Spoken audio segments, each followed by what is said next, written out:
What is going on YouTube? But Great Blades here, and today I'm going to be reviewing the Kunwu and Metal Complex Excalibur.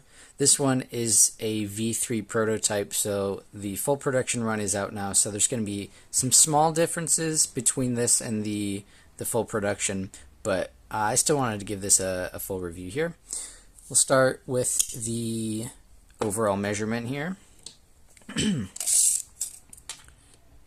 So overall size, we're looking at 8.5 inches with a, we'll say, just in front of the thumb stud there, we'll say we're at about 3.4, maybe 3.375 inches of blade with a 3.5 inch cutting edge there. So pretty solid in terms of specs. Definitely going to be a full-size knife here. Do a measurement excuse me, on the blade stock thickness here. So blade stock thickness, looking at, oh, it looks like my batteries might be dying, about 120 thousandths.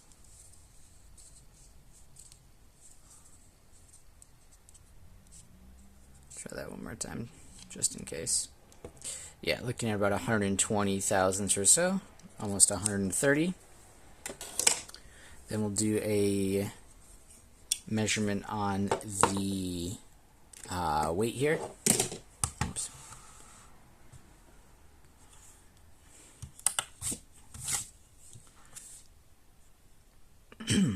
So weight, 5.85 ounces, so definitely not a light knife, but given its size and the materials, it kind of makes sense for what we got going on here.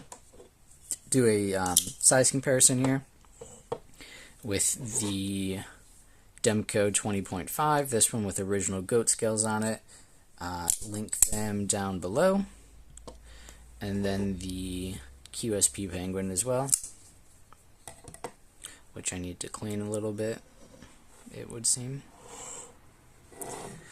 So size here. So it's going to be a little bit more dramatic looking than it actually is because we're at a little bit of an angle here, but it is bigger than both of them. Definitely by quite a bit compared to the QSP Penguin here, and then still by a fairly good amount as compared to the 20.5 here. So it's definitely a big, I would say, knife. Do a comparison on the sort of thickness and carry profile here. So compared to the 20.5 here, looking at I think honestly just a tad thinner actually in terms of thickness compared to the 20.5, and then it is just a little bit thicker than the QSP Penguin. I don't know if I had said that right. It's thinner than the 20.5 but thicker than the Penguin, in case I did mess that up. In terms of like height here in the pocket compared to the 20.5, it is honestly pretty similar, maybe just a little bit less, but still not too bad. And then it is obviously going to be quite a bit, actually not nearly as much as I thought because of the way that the blade here pokes out, but it is a little bit bigger than the Penguin. So what do we got here? Materials, we got titanium for the handle. We have a Damascus, if you can zoom in here just a little bit, Damascus pivot collar. This one in particular is the all DLC all blacked out version, DLC Van X blade here. It is an integral, so it is one solid piece of milled out titanium, which is cool, I just think, personally, and clearly MC and Sergio from Kunwu and many other people did too, since they bought them, but it is one solid piece of titanium, which is just factually harder to do and more expensive because of that. Let's see what else. We have and this one, a Timascus clip, over travel stop. The relief cutout is on the outside. Full texture on both sides, none on the top though, where the spine is. It does have jimping on the top side of the blade. It does have both a thumb stud, sorry I pointed backwards, a thumb stud and a opening hole. No flipper tab on this one, and no top flipper either, or front flipper. Yeah, I think this one turned out pretty good, honestly. Even just for the prototype. I mean, this was the V3 prototype, so it was, you know, the last prototype they made before they went into full production. But if you want more like information on kind of how this knife evolved and all things like that, MC has a video on his channel. I'll try and link that down below, or at least, you know, take some pictures and, you know, kind of talk about the differences of things that happened, depending how much time I got here and how long I want this video to be. But yeah, I do really like this one. You know, it's comfortable, you know, in hand. There is a little bit of a sort of finger twirl there, so you can choke up, and the jimping is extends far enough out onto the blade there that, you know, you can get your thumb right up on it, and it gives you, you know, meaningful traction on there. So if you do want to choke up, you definitely can.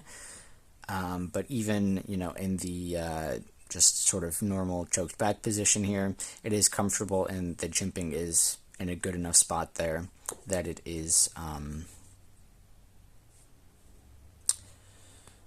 grippy. Sorry. I do kind of wish that, and I don't know if this changed on the production ones, I'll have to double check. I don't think it did though. I do wish there was just a little bit of texture, maybe just here on the top part of the spine. It doesn't have to go all the way on the knife, because, you know, that could make it a little bit of a pocket destroyer. But, you know, if they just added a little bit, maybe right here on the top part where your thumb kind of naturally sits, I think that would have been nice too, give you a little bit extra grip. But truthfully, it's not a big enough deal that I'm gonna complain about it too much there. It's fine.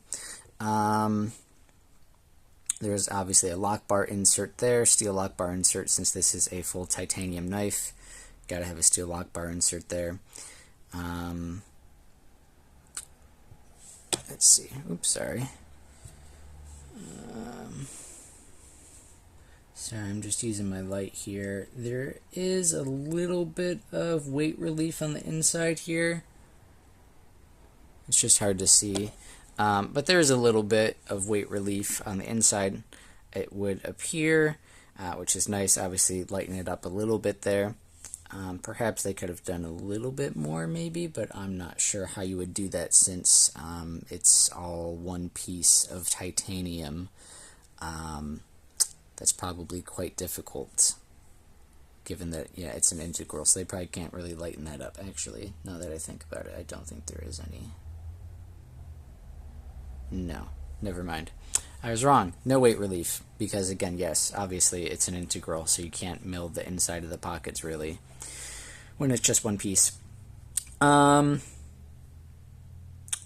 was I saying? Oh, so this does have thumb studs on it. The full production one is a little bit different in the sense that these actually make full contact with the frame there on the side here when it's closed, and on the very top right about there, there's a little divot or notch knocked down out of them, so that they also act as external stops, both in the open and the closed position. So that is one thing that did change in the production run. And with that, obviously, with it being a DLC, if you see there the little bit of contact that it does make, excuse me, it is going to leave a little bit of a mark there, just how it is. If you want it to be a little bit less noticeable, definitely go for the stonewash or like satin variants, at least on the scale here. You'll notice them a little bit less. They'll kind of blend in a little bit more. It does have a hollow grind, so that'll be nice and slicey.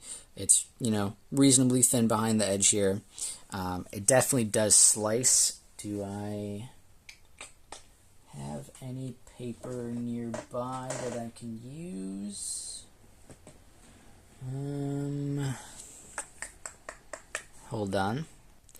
So here's just like a piece of scrap paper. I don't need any more from work, but it is definitely very slicey. I will say though, this isn't the factory edge, so the V3 prototype made its way to a whole bunch of different YouTubers, you know, Melissa Backwoods, Screaming Pirate EDC, Neves Knives, probably a whole bunch of other people I can't think of off the top of my head at the moment, but Neves did put an edge on this, so you know, he's a pretty fantastic sharpener, so this has a very nice edge on it. So it's not the factory edge, but regardless of that, it does slice. I mean, yeah, like nothing, you know, like butter. And especially with that DLC on the blade, that is going to make it even more slicey, because it's like a smooth DLC. It's not like, you know, a PVD coating, which is going to be a little bit chalkier and have a little bit more resistance on it. But I digress. It is slicey. Action is good, you know, pretty nice and tuned. I did talk to MC just to kind of, you know, ask him about some different things that did change between the V3 prototype and the full production. So some things I already mentioned, you know, like the studs changed. I think that was the only thing I mentioned, actually. So the studs changed, you know, the external stops. The full production one has pivot collars on both sides of the knife there. So there's another little Damascus pivot collar on the other side there. They did add his MC Knight helmet logo on the relief, the cutout relief here. It's just laser engraved there, kind of small. The clip did also change recently in terms of the release date of this, but it did change somewhat recently in that they found that a lot of people weren't super big on the clips that this came with naturally, standard, you know, so they moved some things around and they changed the clip, so it's a little bit better. From what I hear, people seem to like it quite a bit better. Relief cut. We have the Hinderer LBS or lock bar stabilizer, which acts as a second over treble on top of the steel lock bar insert, which is its own over treble, but it's also stabilizing the lock bar and making it so you cannot push it into the frame, which was the original idea with Rick Hinderer's LBS. And I always loved that idea. And I also liked how it kind of added a little bit to the lock side of the knife. It's otherwise just kind of a boring area. It's also something that can be swapped out. If you size the LBS correctly, there's a little bit of opportunity for customization there, so you can add a little bit of character if you want. The thumb studs are completely functional, and you can use them to deploy the knife the same way that you can use the opening hole if you want to. You can do the reverse flick, all of that. It's really great. The D10, I think, is phenomenal. Actually had them step it up from the V3 prototypes. So anybody who got the first version of Excalibur and it orders from the second batch, you're all going to have this improved D10. It's very, very good in my opinion, but The thumb studs are also the external stops, and I really like that. Is there a potential for there to be a larger version or a smaller version? Yes, but not initially. I want to share with you guys Excalibur version 2, which is actually 9¼ inches. Now this one is a lot different, and I changed this knife. I said that's too big. I don't want a knife that big right off the bat, so we shaved it down. But it is absolutely possible. Yeah, they put a lanyard hole in that one. No, there probably won't be a lanyard hole in the integral version of that if we ever do it. This would be maybe way down the road, and I think it would also be a really cool idea to do something in the lines of a 7½ version of this knife, right around the size of the Demco AD 20.5, maybe down the road. Those are the sizes that I'm interested in. I'm not interested in going any bigger than 9¼ or any smaller than 7½ because I want the benefit of those ergonomic zones to still be there. And I don't want to go micro, and I don't want to go like gigantor crazy town. You know, I just don't want to do that. So that's nice that they, at least listened in that regard and, changed that. They also added, if you look, I don't know how I'm going to show it off here really, but if you look, it is textured underneath the clip there. So they did change that, and they added a little bald spot. That way it's a little bit easier in and out of the pocket as well.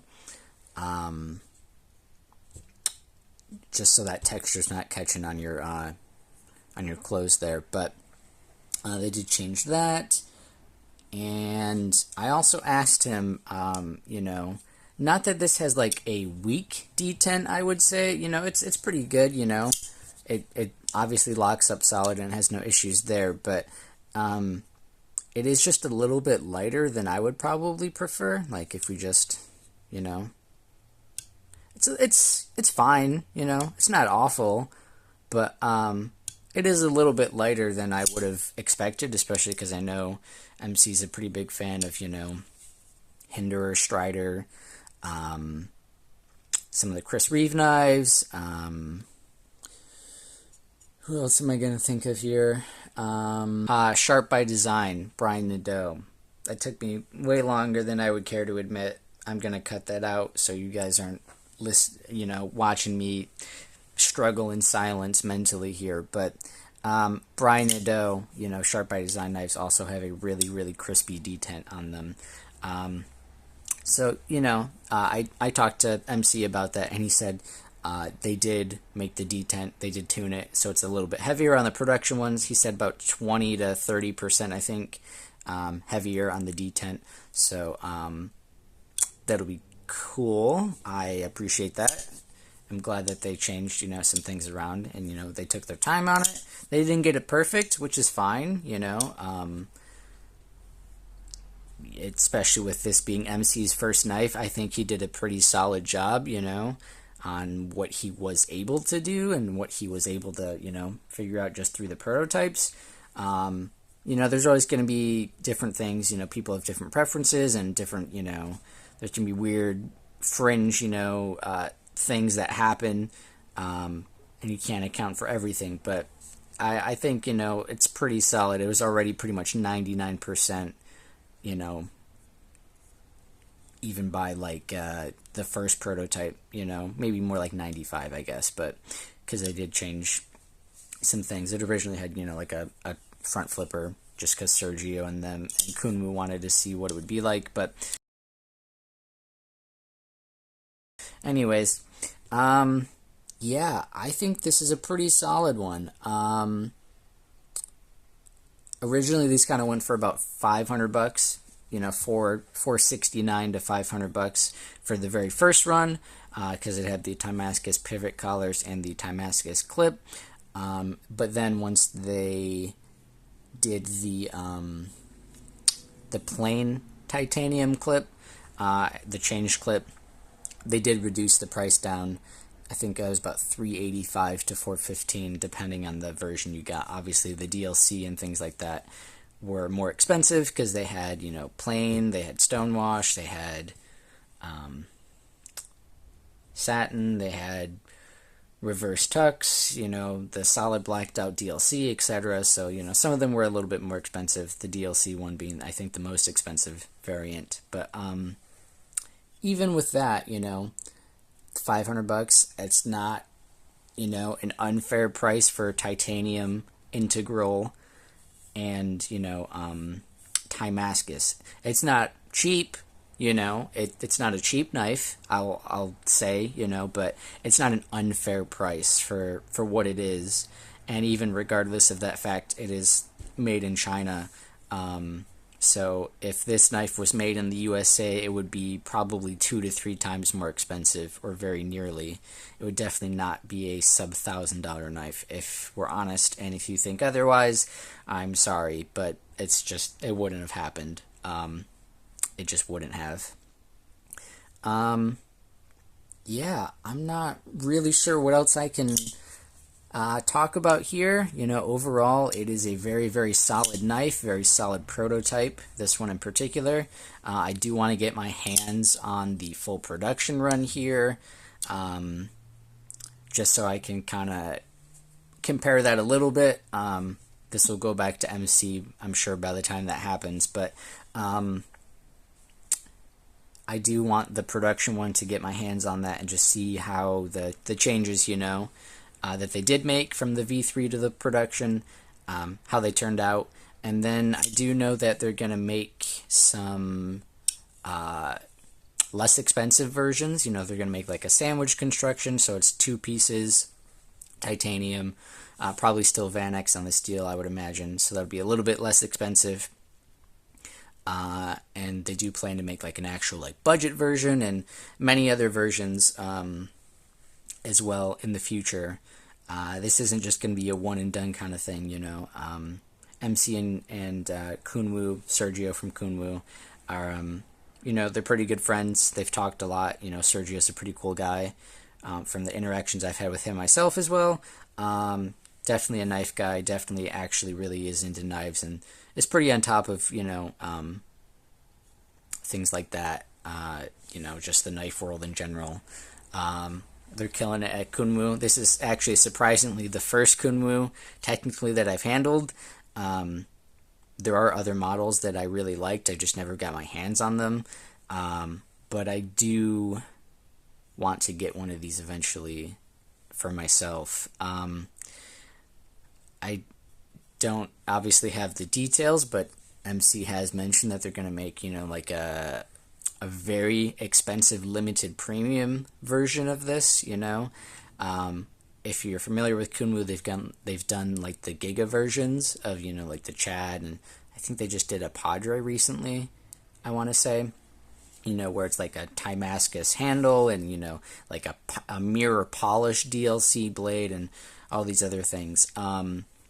So I'm not sure what that'll look like or how much that'll be or when that happens, but MC has said that they are interested in doing something like that, and I would definitely love to have something like that, if it was, like Timascus and like some sort of Damasteel and, like polished really nicely, or, maybe they did like some carbon fiber variants or other materials. Mokutai would be cool, or sorry, not Mokutai, Mokame, and like superconductor, or maybe zirconium, and there's lots of options they could do. So I'm sure they'll kill that as soon as they're ready to announce something like that. But I definitely do want one of those. But that's gonna be pretty much it, guys. Please be sure to leave a like and subscribe, because I'll be posting more content here. And let me know down below, what do you think of the Kunwu and Metal Complex Excalibur? Do you have one? Were you interested in one but just didn't end up picking one up for one reason or another? Do you plan to get one in the future? Because they are going to continue to make them, as far as I'm aware, for the foreseeable future at least. Yeah, let me know what you guys think though, and I'll see you guys in the next one. Take care. Bye.